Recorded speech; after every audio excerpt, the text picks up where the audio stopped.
esse PLC, número 4, pode e deve ser feito um planejamento a longo prazo no Estado. É indispensável, é uma forma prioritária se pensar o Estado do Paraná a longo prazo. Mas quero deixar claro que isso não precisa ser feito em forma de lei. Existem outros instrumentos e outras leis a nível nacional e já no Estado que dá para a gente utilizar para fazer isso. E quando a gente coloca um planejamento de longo prazo, a gente não pode simplesmente pensar no longo prazo, sem enxergar o médio, mas principalmente agir no curto prazo. E existe hoje uma cultura que vem aqui em 8 anos dentro do Estado, de se planejar e executar o planejamento feito para o curto prazo. Um exemplo disso, claro, é que em 2017 essa casa observou a mudança da LDO em mais de 609 vezes via decreto. Ou seja, o governo anterior mudou de atitude 2,5 vezes por dia trabalhado o seu orçamento, destinado ao Executivo. 23,5% do orçamento do Executivo foi mudado. Isso indica que 1/4 do dinheiro destinado ao Executivo foi mudado ao longo do tempo. Se a gente considerar os recursos já fixados, como despesa da dívida e outros, a mudança do dinheiro disponível atinge quase 50%, deputado Thiago. E essa cultura de se não pensar ao curto prazo e de não se observar isso, fez muito prejuízo ao Estado do Paraná. E a gente tem que entender que precisa discutir isso de uma forma mais harmônica e com toda a sociedade paranaense. No tocante à mensagem do projeto de lei, ele prevê um crescimento do PIB em 4% ao ano. Que Deus abençoe quem fez essa previsão. Que Deus ilumine e que ponha as mãos, que o governo seja tão eficiente e que isso aconteça. Sabe por quê? Porque o Boletim Focus prevê um crescimento de 1,7% do PIB do Paraná o ano que vem e 2,5% nos anos seguintes. A previsão do Itaú, Banco Itaú, para o crescimento do Paraná é de 1,3%. E a previsão do Citi Brasil é de 1,4%. Ou seja, fizemos um projeto de lei, encaminhamos à Assembleia com uma ideia que, se ela não se concretizar, pode ocasionar muito transtorno ao governo e ao povo paranaense. Em relação ao projeto em si, o artigo 2º, o inciso 2º, supõe ou dá a entender que o investimento vai ser priorizado ao longo desse governo. Porém, que o dinheiro e o recurso que precisa para se fazer os investimentos vão ser retirados, deputado Fruit, dos gastos correntes. Na linguagem contábil, gasto corrente é igual ao serviço prestado, qualidade dele e remuneração dos servidores. É daí que pode sair o dinheiro. Lendo esse inciso, eu tinha noção que estava tentando dizer isso, mas eu fui além e fui lendo o resto da proposta e no final cheguei à conclusão que infelizmente é isso mesmo. Ora, a gente tem que entender que o serviço de qualidade é o servidor que presta. E esses estão há 40 meses sem reposição. E o governo tem que optar nesse momento. Eu estou falando de reposição somente. Não estou falando do que é o ideal ainda da gente tratar das perdas salariais. A gente pode ter 3 cenários, segundo a presente proposta legislativa. O cenário ideal, sem dúvida nenhuma, seria aumentar o serviço e aumentar as obras do investimento. Mas o cenário coerente nesse momento, deputado Thiago, primeiro, nesse ano, na minha avaliação, é aumentar o serviço, remunerar melhor os funcionários e manter, por enquanto, as obras. O cenário que vinha acontecendo no governo anterior era de menos serviço e muitas obras. E as obras, a gente entendeu o recado, o que é que estava acontecendo no Estado, porque tinha um grande volume de obras. A gente viu o passivo do Richa rondando o Estado ultimamente nos jornais. E o cenário péssimo, que a gente não precisa ter, é menos serviço e menos obras. Ainda, no parágrafo 2º do artigo 2º, o Executivo vai elaborar o projeto de lei e vai enviar para essa casa. Mas com quem o Executivo vai construir um projeto de Paraná de desenvolvimento ao longo prazo? Tem que dizer aqui, tem que contar para a gente quem que vai dialogar isso com ele. Vai ser o Fórum das Entidades Servidores? Vai ser o G7? Vai ser os municípios? As entidades de classe? Os movimentos populares? Tomara que sejam todos juntos, dialogando. Mas tem que ter uma forma mais transparente, encampada nesse presente projeto de lei. Esse projeto de lei é uma facada na autonomia dos próximos governos. E o que eu quero dizer é que ele se sobrepõe ao PPA, à LOA, à LDO, e daqui 4 anos, se a gente tiver um novo governo eleito, cujo seu plano de trabalho foi votado e legitimado pela sociedade paranaense, ele não vai poder executar, porque a gente aprovou um projeto de lei de desenvolvimento a longo prazo do Paraná. A gente vai estar matando toda a autonomia de um novo eleito, ou de uma nova eleita, seja para que daqui 4 ou seja para que 8 anos.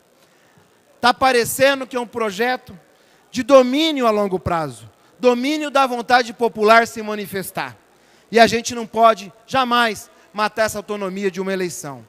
No artigo 4, parágrafo 3º, inciso 1, 2 e 3. Aqui se encontra a fórmula mágica, ou melhor, a fórmula de sucesso para esse projeto.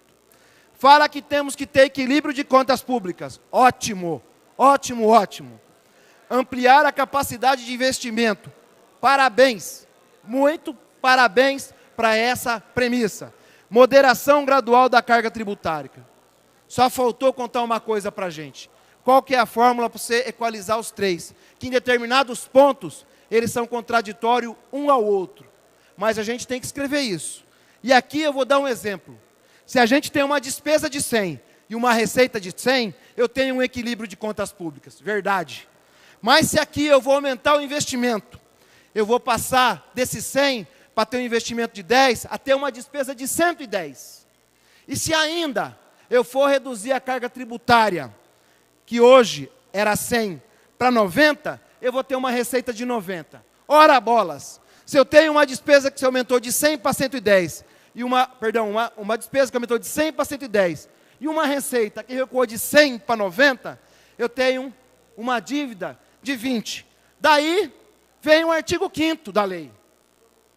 Será através de contenção da despesa corrente que sairá esse saldo. Ou seja, despesa corrente é salário de servidor, número de serviço prestado e o custeio da máquina pública. Então eu estou vendo muito claro nesse projeto de lei uma opção política. E espero que agora a gente dialogue e discuta isso, que o povo paranaense, principalmente o serviço e o servidor, precisam de outros cenários. Toda vez que se fala em equilíbrio financeiro nesse Estado, quem sofre é o servidor. Parece que todo o mal causado vem do servidor. Por fim, no capítulo 2º, na seção 1, fala de um conselho de gestão governamental. Diz que vai ter 7 membros. Eu quero perguntar, quais os critérios de escolha? A gente não pode deixar simplesmente para determinar ou indicar pessoas de um determinado setor e contrapor o outro. Eu queria que também tivesse escrito qual vai ser a fórmula usada para escolher as pessoas. Quem serão os representantes, cada entidade que vai ser representante. Na seção 2ª, que trata de receita e despesa desse projeto, ocorre muita contradição. Primeiro, que quem legisla sobre isso é a Lei de Responsabilidade Fiscal, que é maior do que qualquer lei estadual. Segundo, é que a Lei 18.469 de 2015 trata do aporte ao Fundo de Previdência no período de solvência, através de royalties da Itaipu, no valor de 1 bilhão. E esse projeto quer mudar isso, e vai mexer na previdência do servidor novamente. É um alerta. Na seção 3ª, gestão de pessoal, medida totalmente inconstitucional. O artigo 37 da Constituição Federal normatiza como é a revisão geral aos servidores. E esse item que indica que 10% da receita de corrente líquida tem que ser gasto com investimento, pode ser feito pela vontade do governador. Não precisa colocar isso no papel. Se ele acha isso, cria-se um modus operandi contábil de se executar isso. E não vem aqui colocar na casa, na nossa conta, para avalizar uma medida dessa. Porque ao tempo que a gente faz isso, a gente vai estar tirando de outros. Isso é uma escolha de governo. Governar a longo prazo é governo através de voto. Foi eleito para isso. Não vá fazer de suas vontades todas as leis para a gente cumprir e avalizar isso. Quero parabenizar o governo pela medida de tirar essa discussão agora e por pensar o Paraná a longo prazo. Mas quero deixar aqui a minha crítica da forma que tenta se conduzir as medidas com essas leis aqui dentro dessa casa. Não dá para aceitar isso. Por fim, seção 4ª, renúncia fiscal. Gente, renúncia fiscal é tratado por lei específica, por conta de cada matéria que vem aqui nessa casa. Toda renúncia fiscal que vir aqui tem que vir com relatório do impacto orçamentário, financeiro e etc. Como manda a LRF. Nós não vamos assinar, através de uma lei aqui simples, o nosso parecer, que não tem validade perante a LRF. Mas, no fundo, o diálogo está vencendo. No fundo, o Paraná está começando a avançar melhor. E eu quero agradecer o respeito da direção, dos líderes do governo, em sentar com a gente e ouvir as considerações de todos os deputados e de toda a classe de servidores. Mais além, essa medida aqui, esse PLC, não trata só de servidores. Está falando de um Paraná para os próximos 20 anos. Precisa ter um debate mais amplo com a sociedade paranaense, com as entidades de classe, com os movimentos sociais, com os prefeitos, com os municípios. A gente está falando do 4º estado mais rico do país, que sem dúvida tem um papel muito grande na economia brasileira e também latino-americana. E quero dizer, eu queria ouvir da onde vem nessa mensagem os 4% do PIB. Se isso acontecer, eu tenho humildade suficiente e vir aqui e pedir desculpa pela minha fala que eu estou fazendo nesse momento e aplaudir o governo e reconhecer. Mas nenhum cenário econômico, nenhum economista, nenhum instituto constitui 4% de crescimento ao PIB paranaense. Tomara que todos errem e o guru que fez esse projeto acerte. E eu vou estar aqui aplaudindo e ajudando a votar o que é bom para o Paraná, e aqui criticando e votando contra e apresentando sugestão para mudar e melhorar o nosso Estado. Obrigado pela oportunidade. Ô, deputado, o senhor me permite uma parte antes que termine o seu tempo? Pois não. Deputado Arilson, antes de mais nada, eu gostaria de dar os parabéns pela forma construtiva que traz o debate. E a gente está vendo isso de uma forma muito rara hoje em nosso país. E é difícil que a gente consiga avançar para a construção realmente das pautas que a gente precisa que sejam avançadas, respeitando todos os lados. Eu quero lhe dar os parabéns em primeiro lugar em relação a isso e a toda a bancada que já nos procurou, a mim e ao próprio líder do governo, para tratar sobre esse projeto. Mas quero fazer aqui um apontamento. Esse projeto é um projeto extremamente importante e a decisão tomada pelo governador de levar essa discussão para frente, não agora, na verdade ela já era uma decisão tomada anteriormente, mas diante até dos fatos isso foi verbalizado. Mas o ponto é o seguinte, qual é a função do Estado? A função do Estado é prestar serviço público de qualidade, fomentando o desenvolvimento, geração de emprego, segurança, educação, saúde e qualidade de vida da população. Certo? Toda a receita que nós arrecadamos tem que ter esse objetivo final. Sabe quanto da nossa receita hoje sobra para investimento no Estado? Próximo a 0% da receita corrente líquida. 2%. Por favor, para concluir. Ou seja, 2% para atender aquilo que é a função principal do Estado. Isso faz com que nós, parlamentares, servidores públicos, estruturas organizacionais, não nos coloquemos em lados opostos, muito pelo contrário, nos alinhemos na mesma direção, porque o problema não está apenas com o gasto que a gente tem em alguma das áreas. O problema está no gasto total que a gente tem e nós precisamos discutir a eficiência do gasto da administração pública. Não se trata apenas de servidor público, não se trata apenas disso. E esse projeto ele tem uma capacidade, uma linha de ação muito mais ampla do que isso, que deve ser aprofundada. Cito 2 exemplos.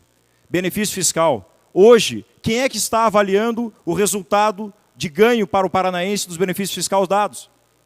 Renúncia de receita. Estamos abrindo mão de receita para conceder benefício fiscal sem avaliar se isso realmente está retornando para o paranaense. Essa legislação... Por favor, para concluir. Concluir. Portanto, a discussão é muito mais ampla do que essa. Todos os paranaenses, servidores públicos, parlamentares, oposição ou situação, têm que se debruçar nessa legislação, porque eu não tenho dúvida nenhuma que o objetivo de todos é o bom desempenho do atendimento